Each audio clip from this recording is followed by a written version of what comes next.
రక్షకుడైన యేసుక్రీస్తు నామంలో మీ అందరికీ శుభవందనాలు. దేవుని మహాకృపను బట్టి మరలా దేవుని వాక్యాన్ని వినటానికి దేవుడు ఎంతగానో కృప చూపించాడు. ఈ దినం పరిశుద్ధ గ్రంథం నుండి ఆదికాండం గ్రంథం 37వ అధ్యాయము 1వ వచనం నుండి 11 వచనాల్లో ఉన్న కొన్ని విషయాలను ధ్యానించుకుందాం. 1వ వచనాన్ని చదువుకుందాం. యాకోబు తన తండ్రి పరదేశవాసిగా ఉండిన కనాను దేశంలో నివసించును. ప్రార్థన చేసుకొని దేవుని యొక్క మాటలు విందాం. పరిశుద్ధుడు పవిత్రుడైన మా తండ్రి, జీవం గల దేవ, కృపా సత్య సంపూర్ణుడు, మమ్మల్ని ప్రేమించి మీ పరిశుద్ధ వాక్యాన్ని, నీ భాగ్యాన్ని మాకు అనుగ్రహించిన తండ్రి, వందనాలు, స్తోత్రాలు. మీ వాక్యం పట్ల ఆసక్తి కలిగి ప్రభా నాయన నా దేవ మా తండ్రి, మీ వాక్యాన్ని వినుచున్న బిడ్డలందరికీ మేలు కలుగులాగున, ఆశీర్వదించబడలాగున మీ వాక్యాన్ని అనుగ్రహించండి. మీ వాక్యాన్ని ప్రతి ఒక్కరూ శ్రద్ధగా ఆలకించి ప్రభా నాయన మీ వాక్యానుసారంగా నడుచుకునే భాగ్యాన్ని అనుగ్రహించమని మా ప్రభువును ప్రియ రక్షకుడైన యేసయ్య నామమున నేడుకొని ప్రార్థన చేస్తున్నాం మా తండ్రి. చదువుకున్న వాక్య భాగంలో యోసేపు తండ్రి అయినటువంటి యాకోబు ఆయన తన తండ్రి పరదేశవాసిగా ఉండినటువంటి కనాను దేశంలో నివసించినని మొదటి వాక్యంలో రాయబడి ఉన్నది. ఆయన కనాను దేశం అనగా దేవుడు వాగ్దానం చేసినటువంటి దేశము, పాలు తేనెలు ప్రవహించేటటువంటి దేశము, సమృద్ధి కలిగినటువంటి దేశంలో యాకోబు నివసిస్తూ ఉన్నాడు. కాబట్టి నీతిమంతులను జ్ఞాపకం చేసుకోవటం మనకు ఆశీర్వాదకరం. ఎందుకనగా నీతిమంతుడు ఎన్నడను కదిలింపబడడు. వారి జీవితంలో కష్టాలు వచ్చినా, నష్టాలు వచ్చినా, ఇబ్బందులు వచ్చినా, ఇరుకులు వచ్చినా వారు కదిలించబడరు. వారు స్థిరముగా నిలవబడి ఉంటారని సామెతల గ్రంథంలో రాయబడి ఉన్నది. కాబట్టి ఆ యొక్క వాగ్దాన భూమిలో నివసించినంత కాలము దేవుని యొక్క కంట్రోల్లో, దేవుని యొక్క ఆ యొక్క చేతిలో వారు ఉండేటటువంటి వారిగా ఉన్నారు. దేవుని పరిపాలనలో వారు ఉండేటటువంటి వారిగా ఉన్నారు. కాబట్టి దేవుడు మనకు వాగ్దానం చేసినటువంటి దేశంలో మనము నివసించే వారిగా ఉండాలి. దేవుడు మనకి ఇచ్చినటువంటి దర్శనాన్ని అనుసరించి మనం నడుచుకునే వారిగా ఉండాలి. దేవుడు మనకు చూపించిన చోట అనగా దేవుడు మనకు సిద్ధపరిచినటువంటి ఆయన రాజ్యంలో వారసులుగా మనం ఈ లోకంలో జీవించాలి. లోకంలో మనం ఉంటూ ఉన్నాం, అయినప్పటికీ కూడా దేవుని రాజ్యం కొరకు మనము ఆయన వాక్యాన్ని విని ఆయన వైపు తిరిగి ఆయన వెంబడించే బిడ్డలుగా ఉన్నాం. కాబట్టి నిత్యమైనటువంటి స్వాస్థ్యాన్ని మనకు వాగ్దానం చేసినటువంటి దేవుడు ఆయన కుమారుడైనటువంటి యేసు క్రీస్తు ద్వారా నిత్యమైన స్వాస్థ్యంలో మనకు ఆయన పాలు పంపులు అనుగ్రహించిన వాడిగా ఉన్నాడు. కాబట్టి దేవుని రాజ్యము మీ మధ్యనే ఉన్నదే అని ప్రభు జ్ఞాపకం చేస్తూ ఉన్నాడు. దేవుని రాజ్య పౌరులుగా మనం ఈ లోకంలో జీవించేటప్పుడు దేవుని ప్రజలుగా, దేవుని జనులుగా, దైవ సంబంధమైనటువంటి వారిగా మనం జీవించే వారిగా ఉండాలి. కాబట్టి మన పౌర స్థితి పరలోకమందున్నది. మనం భూమి మీద నివసించినప్పటికీ కూడా పరలోక సంబంధుల వలె మనము ప్రభు ఆ యొక్క పరిపాలనలో లేదా ప్రభు ఆ యొక్క మార్గంలో మనం నడిచేటటువంటి వారిగా ఉండాలి. యాకోబు దేవుడు తన పితరులకు వాగ్దానం చేసినటువంటి కనాను దేశంలో నివసిస్తూ ఉన్నాడు. ఆయన ఆ యొక్క సమయంలో యోసేపు 17 ఏండ్ల వాడై తన సహోదరులతో కూడా మందను మేపుచుండెను. ఆ యొక్క కుమారులు, యాకోబు కుమారులు 12 మంది ఉన్నారు. వారిలో యోసేపు ఆయన యాకోబు ప్రేమించినటువంటి, ఎంతగానో ప్రేమించినటువంటి రాహేలు యొక్క కుమారుడు. యోసేపు దేవుని యందు భయభక్తులు కలిగినటువంటి వాడు, దేవునిలో ఎదుగుతున్నటువంటి వాడు. అయినప్పటికీ కూడా తన సహోదరులతో కూడా మందను మేపుతూ ఉన్నాడు.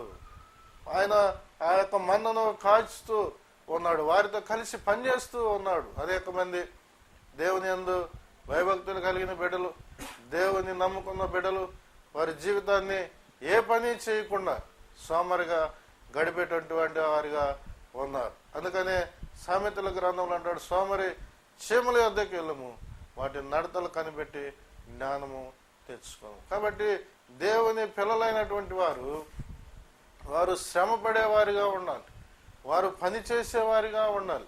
వారి కొరకు వారు మాత్రమే కాకుండా ఇతరుల కొరకు కూడా వారు శ్రమ పడేవారిగా ఉండాలి. కాబట్టి ఇక్కడ యోసేపు దేవుని యందు భయభక్తులు కలిగి ఉన్నప్పటికీ కూడా తన సహోదరులతో మందను కాస్తూ ఉన్నాడు. మంద అనేటటువంటిది పరిశుద్ధ గ్రంథంలో గొర్రెల మందను కాయటం అనేటటువంటిది చాలా విలువైనటువంటి పనిగా మనం చూస్తూ ఉన్నాం. గొర్రెల కాపర్లు గురించి మనం జ్ఞాపకం చేసుకున్నప్పుడు యేసుక్రీస్తు ప్రభు పుట్టిన సమయంలో ఈ భూమి మీద ఉన్నటువంటి ఎవరికి గొప్ప గొప్ప వాళ్ళకి ఆ సువార్త మనం పరలోకం నుండి తెలియజేయబడలేదు. కానీ ఆ రాత్రి పొలములో గొర్రెలు కాచుకుంటూ ఉన్నటువంటి ఆ గొర్రెల కాపర్లకు ఆ శుభవర్తమానం దేవుడు పంపించాడు. ఇదిగో నేడు రక్షకుడు మీ కొరకు దావీదు పట్టణమందు పుట్టాడు. కాబట్టి ఆ యొక్క విలువ దేవుని దృష్టిలో గొర్రెలు కాచేటటువంటి వారికి ఎంతగానో ఉన్నట్లుగా మనం చూస్తున్నాం. ఈ లోక సంబంధమైనటువంటి గొర్రెలు కాచేవారికి అంత ప్రాముఖ్యత ఉంటే, పరలోక సంబంధమైన గొర్రెలు అనగా దేవుని ప్రజలను కాచేవారికి ఇంకా ఎంతగానో దేవుని సముఖములో వారు విలువను కలిగిన వారిగా ఉన్నారు. ప్రభువు మాట్లాడుతూ, నేను గొర్రెలకు మంచి కాపరిని, మంచి కాపరి గొర్రెల కొరకు ప్రాణం పెడతాడు. మంచి కాపరి అయినటువంటి వాడు గొర్రెలను మంచి మేత కలిగిన చోట వాటిని మేపుతూ ఉంటాడు.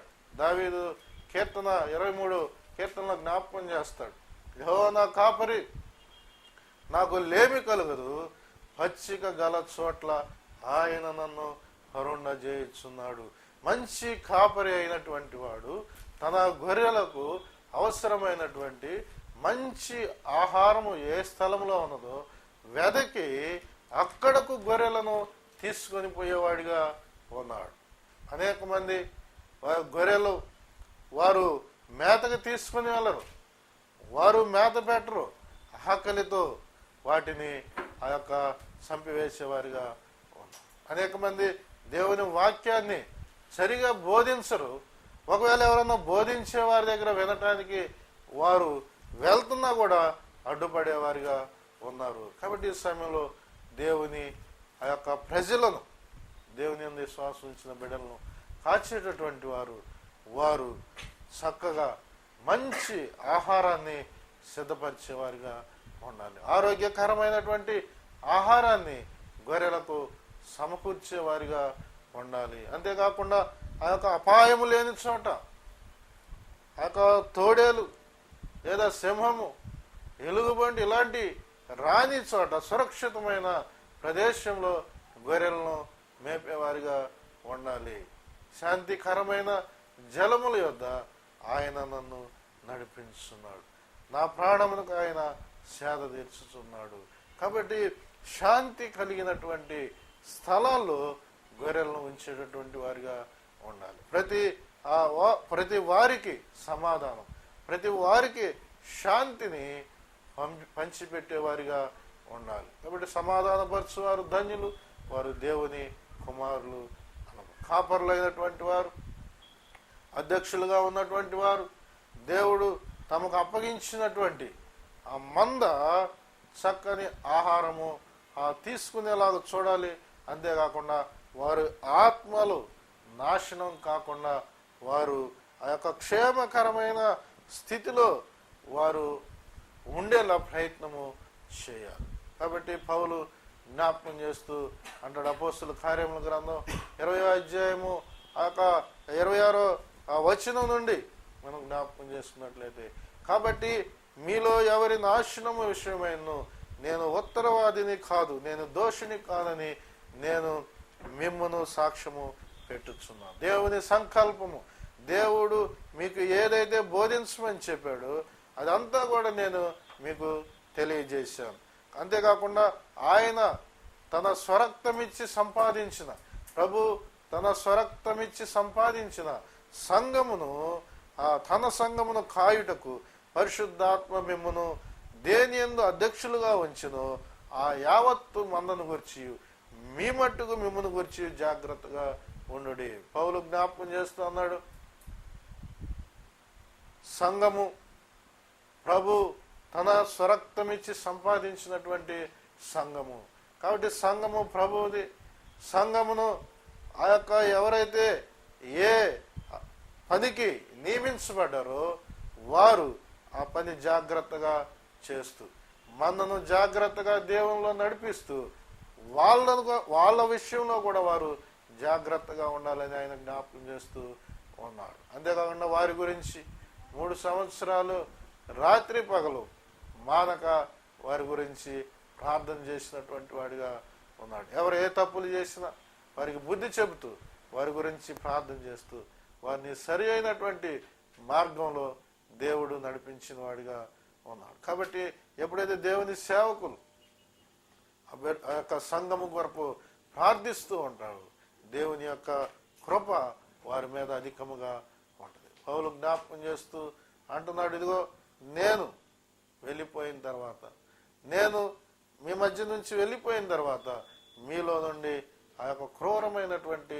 తోడేరు, క్రూరమైన స్వభావం కలిగినటువంటి వారు బయటికి వచ్చి మిమ్మల్ని పాడు చేయడానికి ప్రయత్నం చేస్తూ ఉంటారు. వారు వంకర మాటలు పలిగేటటువంటి వారు, విశ్వాసులైనటువంటి వారిని ఆ యొక్క జీవ మార్గంలో నుంచి నాశనం వెళ్ళే మార్గం వైపు తిరిపేటటువంటి వారు, వారు క్రూరమైనటువంటి వారు. కాబట్టి వారు మంద మీద కనికరపడరు, జాగ్రత్తగా ఉండండి అని హెచ్చరించిన వాడిగా ఉన్నాడు. కాబట్టి ఆ యొక్క కాపరి అయినటువంటి వాడు సంఘము యొక్క ఆ యొక్క బాధ్యతను లేదా సంఘాన్ని సరిగ్గా పోషించేవాడిగా ఉండాలి. సంఘ క్షేమాభివృద్ధి కొరకు పనిచేసేవారిగా ఉండాలి. యేసేపు మందను కాస్తూ ఉన్నాడు. కాబట్టి దేవుని యందు భయభక్తి కలిగిన బిడ్డలు వారికి ఆ సంఘమును కాయుటకు దేవుడు వారికి ఇచ్చిన సామర్థ్యాన్ని బట్టి, వారికి ఇచ్చిన ఆత్మ పరిమాణాన్ని బట్టి వారు పనిచేసేవారిగా ఉండాలి, శ్రమ పడేవారిగా ఉండాలి. లోకములో ఉన్నటువంటి నాయకులు మనల్ని సంఘం మీద నియమించకపోవచ్చు, అయినప్పటికి కూడా మనము సంఘంలో ఉన్న వారి కొరకు బాధ్యత కలిగినటువంటి ఒక సహోదరుని వలె మనం ప్రార్థించేవారిగా, వారి క్షేమం కొరకు లేదా వారి అభివృద్ధి కొరకు మనము శ్రమ పడేవారిగా ఉంటాం. కాబట్టి ఈ సమయంలో యేసేపు మందను కాస్తూ ఉన్నాడు. తరువాత అప్పుడు యేసేపు వారి చెడుతనమును గురించిన సమాచారము వారి తండ్రి వద్దకు తెచ్చుచుండువాడు. వారు ఆయన సహోదరులు ఈ మందను కాచేటప్పుడు ఆ మందను సరిగ్గా కాయకుండా వారు కొన్ని చెడు పనులు చేసేటటువంటి వారు. తండ్రి లేడు కాబట్టి చెప్పేవాళ్ళు లేరు, అందుకని ఏం చేసేవాళ్ళంటే చేయవలసిన పని చేయకుండా వాళ్ళు ఏం చేసేవాళ్ళంటే కొన్ని చెడు పనులు చేసేవారు. అప్పుడు యేసేపు వారి చెడుతనమును గూర్చినటువంటి సమాచారము తన తండ్రి వద్దకు తీసుకొని వచ్చేవాడు. అందుకని అతిక్రమములను దాచిపెట్టువాడు వర్ధిల్లడు, వాటిని ఒప్పుకొని విడిచిపెట్టువాడు ఘనతనందుతాడు. కాబట్టి యేసేపు అన్నల యొక్క చెడుతనమును గురించి, వారు చేసిన పొరపాట్ల గురించి తండ్రికి తీసుకొని చెప్పేవాడు. అంతేగాని లోకంలో ఉన్న వారికి చెప్పినట్లుగా రాయబడలేదు. మన సహోదరులు తప్పులు చేసినప్పుడు, పొరపాట్లు చేసినప్పుడు లోకంలో ఉన్న వారికి చెప్పడం కాదు, కానీ ఆ యొక్క దేవుని సేవకులైనటువంటి వారు లేదా వారి పైన ఉన్నటువంటి తండ్రులకు, వారి తండ్రికి లేదా తండ్రుల్లో ఉండి వారిని దేవుని మార్గంలో నడిపిస్తున్నటువంటి వారికి మనము తెలియపరిచేవారిగా ఉండాలి. అంతేకాకుండా వారి పక్షంగా దేవునికి మొరపెట్టేవారిగా ఉండాలి. వారు మారు మనసు పొందాలని, వారు పాపాన్ని విడిచిపెట్టాలని, చెడుతనాన్ని విడిచిపెట్టాలని మనము ఆశపడేవారిగా, ఆకాంక్షించేవారిగా, వారి కొరకు మనము శ్రమ పడేవారిగా ఉండాలి. తర్వాత మరియు యేసేపు ఇశ్రాయేలు వృద్ధాప్యమందు పుట్టిన కుమారుడు కనుక తన కుమారులందరికంటే ఎక్కువగా అతన్ని ప్రేమించి అతని కొరకు విచిత్రమైన నిలువుటంగి కుట్టించెను. అతని సహోదరులు తమ తండ్రి అతనిని తమ అందరికంటే ఎక్కువగా ప్రేమించుట చూచినప్పుడు వారు అతని మీద పగపట్టి అతనిని క్షేమ సమాచారమైన అడుగలేకపోయిరి. కాబట్టి యేసేపు దేవుని యందు భయభక్తులు కలిగినటువంటి వాడు, చక్కగా క్రమంగా నడుచుకున్నటువంటి వాడు. అలాగే అంతేకాకుండా యోసేపు తల్లి అయినటువంటి రాహేల్ను ఎక్కువగా ప్రేమించాడు యాకోబు. చాలా కాలానికి వారికి పిల్లలు పుట్టలేదు. రాహేలుకి చాలా కాలానికి అనగా యాకోబు వృద్ధాప్యమందు పుట్టినటువంటి కుమారుడు యోసేపు. కాబట్టి యోసేపుని ఎక్కువగా ప్రేమించి ఒక విచిత్రమైనటువంటి నిలువటంగిని అతని కొరకు మంచి డ్రెస్ను కుట్టించాడు. ఎప్పుడైతే తమ తండ్రి యోసేపు పట్ల ఆ ప్రేమ చూపించి ఆ డ్రెస్ కుట్టించాడు, మిగిలిన వారందరికి కూడా యోసేపు మీద ఆ కోపం వచ్చింది. వారు అతని మీద పగబెట్టారంట. యోసేపు వారికి ఏం అన్యాయం చేయలేదు, యోసేపు వారికి ఏం ద్రోహం చేయలేదు. కారణం ఏంటంటే వారి తండ్రి యోసేపుకి ఒక మంచి డ్రెస్ కుట్టించాడని ఆ యొక్క తండ్రి మీద వాళ్ళు కోపపడాలి. కానీ యోసేపు మీద వారు పగపెట్టిన వారిగా కొన్నిసార్లు మనం ప్రేమించి ఇచ్చేటటువంటి కానుకల వల్ల వారికి అనేక మంది శత్రువులు మనం తయారు చేస్తూ ఉంటాం. అలాగే మనకు కూడా అనేక మంది శత్రువులు తయారవుతూ ఉంటారు. అందుకనే జ్ఞానము కలిగి ఉండాలి. ప్రేమించేటప్పుడు జ్ఞానము కలిగినటువంటి వారు జాగ్రత్తగా నడుచుకునే వారిగా ఉండాలి. ఇక్కడ యోసేపు డ్రెస్ చూసి వారు అతని మీద పగబెట్టుకున్నారు. అతనికి హాని చేయాలని వారు ప్రయత్నం చేస్తూ ఉన్నారు. అలాంటి సమయంలో యోసేపుకి 2 కళలు వచ్చినాయి. ఆ 2 కళలు వచ్చినప్పుడు ఆయన ఆ కళలో తీసుకొని వెళ్ళి తన సహోదరులు చెప్పినప్పుడు వారు మరి ఎక్కువ కోపపడ్డారు, మరి ఎక్కువ పగను యోసేపు మీద పెట్టుకున్నారు. ఆ కళలు ఏంటంటే, అతడు వారిని చూచి, నేను కనిని ఈ కళను మీరు దయచేసి వినుడి. అదేమనగా, మనము చేనిలో పనలు కట్టుచుంటిమి, నా పన లేచి నిలుచుండగా మీ పనలు నా పనను చుట్టుకొని నా పనకు సాష్టాంగ పడినని చెప్పెను. అందుకు అతని సహోదరులు, నీవు నిశ్చయముగా మమ్మ నేలుదువా, మా మీద నీవు అధికారి వగుదు అని అతనితో చెప్పి అతని కళలను బట్టి అతని మాటలను బట్టి అతని మీద మరింత పగపట్టిరి.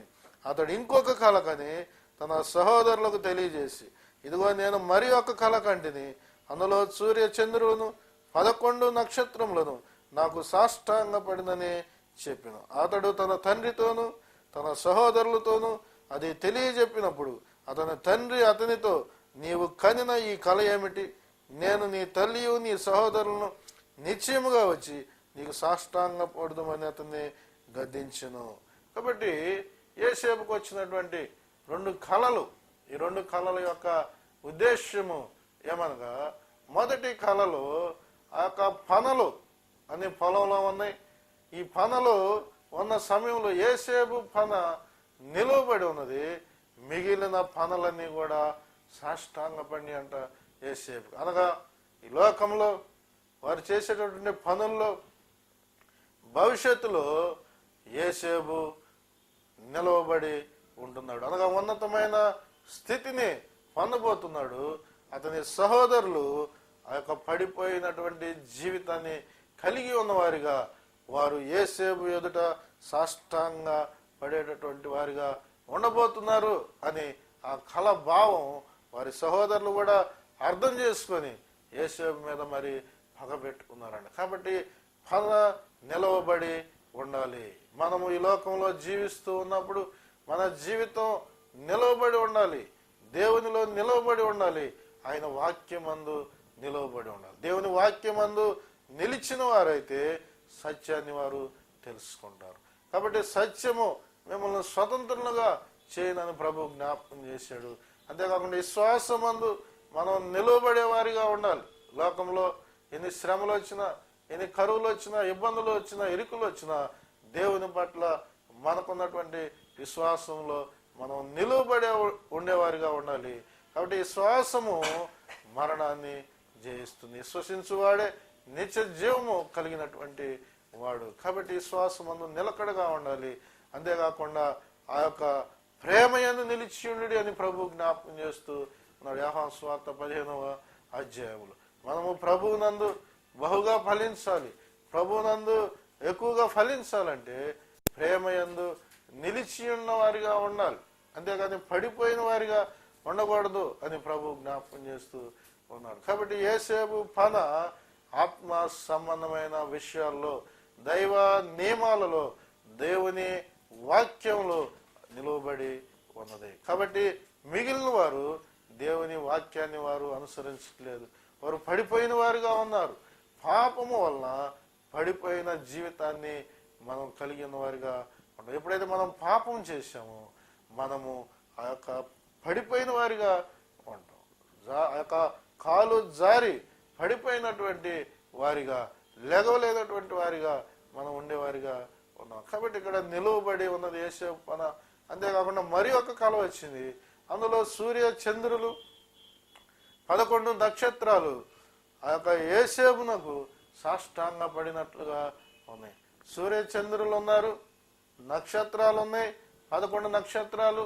అయితే మరి యోసేపు పరిస్థితి ఏంటి? యోసేపుకి ఎందుకు సాష్టాంగ పడ్డారంటే, యోసేపు దేవుని కుడి చేతిలో ఉన్న, ప్రభు కుడి చేతిలో ఉన్నటువంటి నక్షత్రమై ఉన్నాడు. కాబట్టి కుడి చేతిలో ఉన్నటువంటి, ప్రభు కుడి చేతిలో ఉన్నటువంటి నక్షత్రం అది ఆశీర్వదించబడినటువంటి నక్షత్రం.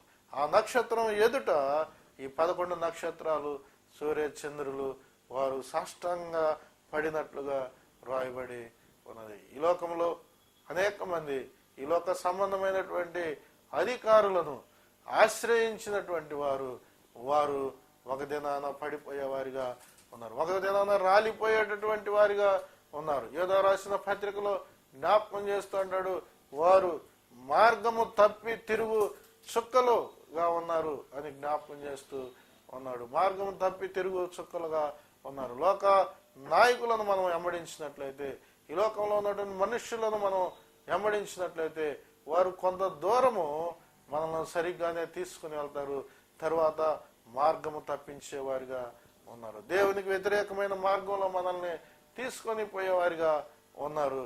కాబట్టి వారు మార్గము తప్పి తిరుగు చుక్కలు, ఇక్కడ మార్గము తప్పి తిరుగు చుక్కలుగా ఉన్నారు. కాబట్టి వారు పడిపోయేవారిగా ఉన్నారు. అయితే యోసేపు అయితే ఆయన కుడి చేతిలో ఉన్న నక్షత్రం, ప్రభువుని చూపించేటటువంటి నక్షత్రముగా యోసేపు ఉన్నాడు.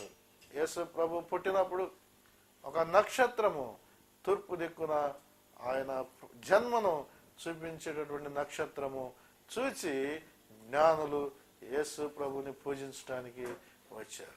తూర్పు దేశం నుండి ఆ యొక్క జ్ఞానులు నక్షత్రాన్ని చూచి ఒక గొప్ప వ్యక్తి పుట్టాడు, ఒక రాజు ఈ భూమి మీద దైవ సంబంధమైనటువంటి శక్తి కలిగినటువంటి రాజు జన్మించాడని వారు ఆయన్ని పూజించడానికి వచ్చారు.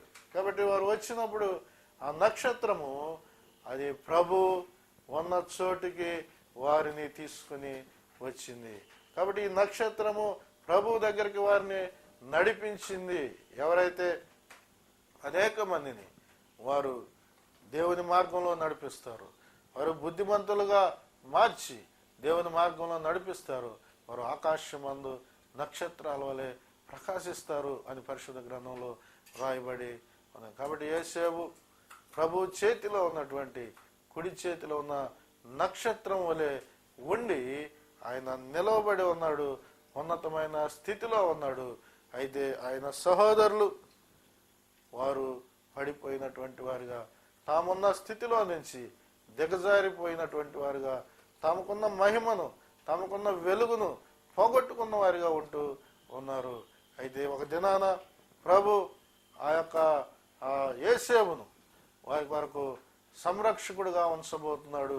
వారు పోగొట్టుకున్న వెలుగును మరలా వారు సంపాదించుకోవడానికి, వారు పోగొట్టుకున్న మహిమను మరలా సంపాదించుకోవడానికి దేవుడు యోసేపును ఒక దినాన వారి మధ్య నిలవబెట్టబోతున్నాడని ముందుగానే ప్రభు చూపించాడు. అలాగే పాపములో నశించిపోయేటటువంటి మనల్ని, మనం పోగొట్టుకున్నటువంటి మహిమ శరీరాన్ని సంపాదించుకోవడానికి, అలాగే మన పాపముల నుండి మనం విడిపించడానికి దేవుడు మనల్ని ఎంతగానో ప్రేమించి ఆయన అద్వితీయ కుమారుడైనటువంటి యేసుక్రీస్తు ప్రభువును ఈ లోకానికి మనుష్య కుమారుడిగా ఆయన పంపించాడు.